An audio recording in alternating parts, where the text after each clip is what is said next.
नमस्कार दोस्तों। प्रस्तुत है कहानी पहचान तो थी। न जाने क्यों दिल ना चाहते हुए भी तुम्हारे ख्यालों में सराबोर है। आज पीछे मुड़कर देखती हूँ तो सब कुछ पाकर भी सब कुछ हार चुकी हूँ मैं। कहने को तो जिंदगी को सुखी बनाने वाले तमाम साधन हैं मेरे पास, लेकिन जिंदगी को खुशी देने वाले वो पल नहीं है, क्योंकि तुम नहीं हो मेरे पास। सुख सिर्फ भौतिक साधनों में नहीं होता, सुख होता है अपनेपन में, एक दूसरे की फिक्र करने में, एक दूसरे के साथ घंटों बिन बोले यूं ही बैठे रहने में। उस रात को भी तुमने मुझे समझाने की बहुत कोशिश की थी, जब तुमसे सारे रिश्ते नाते तोड़ने आई थी मैं। कल्पना, तुम शायद अभी मेरी परिस्थितियों को नहीं समझ रही हो, लेकिन एक दिन आएगा जब तुम्हें अपनी गलती का एहसास होगा कि तुमने क्या खोया है। माना आज मेरे पास तुम्हें देने के लिए अपने प्यार और सम्मान के सिवा कुछ नहीं है, लेकिन मैं इस कोशिश में जुटा हुआ हूँ कि जल्दी वो सब कुछ हासिल कर लूँ जो तुम चाहती हो। बस थोड़ा इंतजार कर लो। अमित, तुम जानते हो कि मेरे बॉस मुझसे बेहद प्रभावित हैं और मुझसे शादी करने के इच्छुक भी। तुम बताओ, उन्हें मना करने का क्या आधार है मेरे पास? मेरे घर वाले भी इस रिश्ते से बहुत खुश हैं। वो अब मुझे और समय नहीं देंगे। कल्पना, प्लीज़ जल्दी से तैयार हो जाओ, आज मिस्टर वर्मा के यहाँ पार्टी में जाना है। सुरेश की आवाज़ से मेरी तंद्रा भंग हुई और मैंने यादों के कारवां को वहीं रोक दिया। बेमन से मैं तैयार होने लगी तो सुरेश ने फिर टोका, तुम्हारा मुंह क्यों लटका हुआ है? प्लीज़ ये मेलोड्रामा मत शुरू करो, फेस पर स्माइल होनी चाहिए। सुरेश, मुझे कल रात से बुखार है, मन ही नहीं करता कहीं भी जाने का। तो मिडिल क्लास लोगों की यही तो आदत होती है कि हाई क्लास सोसाइटी में रहने के सपने तो देखते हो, लेकिन यहाँ के मैनर्स एडिकेट्स जरा भी नहीं आते। गुस्से में कहकर सुरेश पार्टी के लिए अकेले ही निकल गया। मैं फिर चुपचाप बालकनी में आकर बैठ गई। ये तारे देख रही हो कल्पना, निराशा के बीच भी आशा जगाए रखते हैं। कितनी भी अंधेरी हो, बस टिमटिमाना नहीं छोड़ते। तुम्हारे साथ बीता हुआ हर पल इन तारों की रोशनी की तरह, और तुम मेरे जीवन का चांद हो। अमित की बातें फिर रह रहकर याद आने लगी। मुझे हल्का सा बुखार था। उस दिन मेरे उतरे हुए चेहरे को देखकर उसने कही थी ये बातें। दूसरी तरफ सुरेश है, जिन्हें फर्क ही नहीं पड़ता कि मैं खुश हूँ, दुखी हूँ, हंसती हूँ या रोती हूँ। उन्हें तो सिर्फ मेरा शरीर चाहिए होता है, वो भी अपनी सुविधा अनुसार। आज ये एहसास हो रहा है कि सुरेश को मेरी तरफ मेरे रूप, रंग और शरीर ने आकर्षित किया था। मेरी रूह को समझने की, मेरे मन को झांकने की कोशिश तो शायद उन्होंने कभी की ही नहीं थी। हर बात पर जलील करते हैं, हर बात पर ताने देते हैं, और हर रोज़ मेरे भीतर कुछ टूटता है। मम्मा, क्या हुआ आपको? पिंकी के कोमल स्वरों कानों में पड़े तो चेहरे पर मुस्कान आ गई। कुछ नहीं बच्चा, आप सोई नहीं अभी तक? 2 दिन बाद हमारे स्कूल में प्रोग्राम है, आपको आना है, याद है ना? पिंकी ने पूछा। तो मैंने प्रॉमिस किया उससे कि याद है, मैं और उसके पापा दोनों आएंगे। सुरेश मुझसे भले ही कैसा भी व्यवहार करता हो, पर पिंकी पर जान देते थे। सो हम दोनों ही उसके स्कूल गए। प्रोग्राम शुरू होने वाला ही था कि मेरी नज़र जाने पहचाने चेहरे पर गई। अमित यहाँ पर? तभी उनका परिचय करवाया गया कि ये हैं देश के जाने माने लेखक और साहित्यकार अमित जी। इन्हें मुख्य अतिथि के रूप में अपने बीच में पाकर हम सभी गौरव का अनुभव कर रहे हैं। प्रोग्राम खत्म हुआ। अमित ने भरी भीड़ में इतने सालों बाद भी झट से मुझे पहचान लिया। हमारे पास आकर बोले, आपकी बिटिया बहुत प्यारी और होनहार है, इतनी कम उम्र में भी इतनी अच्छी कविता लिखी है, उसकी प्रतिभा को पहचान कर आगे बढ़ाएं। सुरेश, ये अमित है, कॉलेज में हमारे साथ थे। कल्पना, तुमने कभी बताया नहीं कि तुम अमित जी के साथ पढ़ी हो? सर, मैं चाहता हूँ कि पिंकी की ट्रेनिंग का जिम्मा आप अपने हाथ में ले।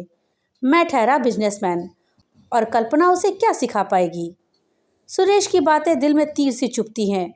कितनी आसानी से हर जगह मुझे बेइज्जत करने का मौका ढूंढ ही लेते हैं।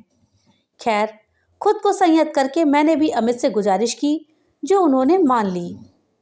अमित अक्सर पिंकी को स्पेशल ट्यूशन देने घर आने लगे। पिंकी की प्रतिभा से स्वयं प्रभावित थे और अक्सर कहते थे कि कल्पना, पिंकी तुम पर गई है। मुझ पर? मैं सोचकर मन ही मन रो पड़ती। सुरेश को तो पता ही नहीं मेरी खूबियाँ, मेरी प्रतिभा, मेरे गुण। बस दोष ही दोष देखते हैं वो। अमित को मेरी परिस्थितियों का अंदाजा हो रहा था। एक दिन उन्होंने गंभीरता से कहा, कल्पना, तुम कितना अच्छा लिखती हो, क्यों अपनी प्रतिभा को यूं ही व्यर्थ कर रही हो? लिखना शुरू करो, व्यस्त रहोगी तो अच्छा महसूस करोगी। अमित, अब कुछ मन नहीं करता लिखने पढ़ने का, शायद अब यह सब नहीं कर पाऊंगी। मेरी कंपनी ज्वाइन कर लो, मुझे अच्छे राइटर्स की वैसे भी बहुत ज़रूरत है। चाहो तो सुरेश जी से मैं बात कर लेता हूँ। अमित जी, मैंने पिंकी की ट्रेनिंग की बात कही थी। आप कल्पना को इस उम्र में ट्रेनिंग दे पाएं तो अपने रिस्क पर। हा हा हा, यही जवाब दिया था सुरेश ने। सुरेश की हंसी ने आज मेरे दिल को तार तार कर दिया था। पर अब मैंने सोच लिया था कि जीवन ने मुझे अपने मनचाहे जीवन साथी के साथ जीने का मौका तो नहीं दिया, लेकिन अपने मान सम्मान और अपने अस्तित्व को बनाए रखने का अवसर मैं किसी हाल में हाथ से नहीं जाने दूंगी। मैंने अमित की कंपनी ज्वाइन कर ली।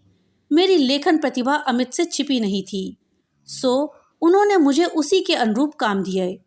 वक्त गुजरने के साथ साथ मेरा खोया आत्मविश्वास फिर जागने लगा।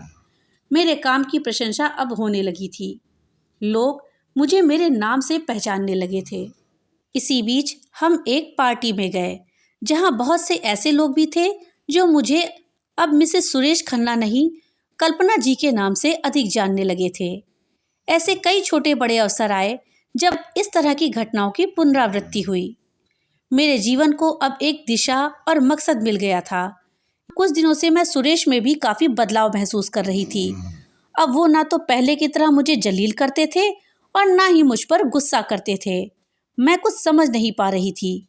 क्या बात है कल्पना, तुम कुछ सोच रही हो? अमित ने पूछा तो मैंने उससे अपनी दुविधा शेयर करी। कल्पना, तुम्हें यह बात शायद पहले नहीं समझा पाया, लेकिन एक बात तुम मान लो कि हर इंसान को अपना सम्मान और आत्मविश्वास खुद कमाना पड़ता है। अपने अस्तित्व की लड़ाई लड़नी पड़ती है और ना सिर्फ समाज को बल्कि अपने बेहद करीबियों को भी ये साबित करना पड़ता है कि आप एग्जिस्ट करते हो। लेकिन अमित, तुम्हें तो मुझे कुछ भी साबित करने की ज़रूरत नहीं पड़ी। तुम तो मुझे शुरू से ही वही सम्मान देते रहे हो।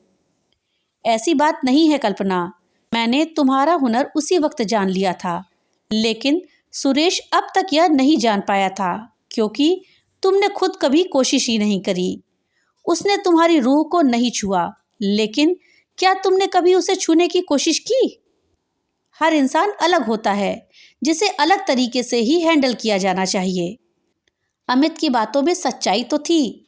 मैंने खुद को भाग्य के भरोसे पर छोड़ दिया था और बस सुरेश से शादी करने के गलत निर्णय पर खुद को कोसती रहती थी। लेकिन सुरेश के सामने अपने अस्तित्व की लड़ाई को कभी लड़ने की कोशिश ही नहीं करी। आज जब मेरी अलग पहचान बनने लगी है तो सुरेश की नज़रों में अपने प्रति सम्मान भी नजर आने लगा है। अमित सही कहते हैं कि हमें अपने बेहद करीबियों को भी यह साबित करना पड़ता है कि हम एग्जिस्ट करते हैं, यानी हमें सम्मान कमाना पड़ता है अपनी मेहनत और संघर्ष से। जिंदगी फिर से अब मुस्कुराने लगी है। सुरेश का प्यार अब धीरे धीरे मेरी रूह को छूने लगा है। अमित, तुमने एक सच्चे दोस्त और पथ प्रदर्शक की तरह मेरा साथ दिया। किस तरह शुक्रिया अदा करूं तुम्हारा? कल्पना, मैंने सिर्फ तुम्हें राह दिखाई, उस पर चली तो तुम ही हो, इसलिए खुद को पहचानो। अपनी मेहनत का क्रेडिट मुझे मत दो। सच कहा है अमित ने। आज रह रहकर वही गीत जहन में उतर रहा है। पहचान तो थी, पहचाना नहीं। मैंने अपने जीवन को जाना नहीं, मैंने अपने आप को जाना नहीं। लेकिन आज मैं पहचान चुकी हूँ खुद को भी, अपने रिश्तों को भी और उनकी ज़रूरतों और खूबसूरती को भी।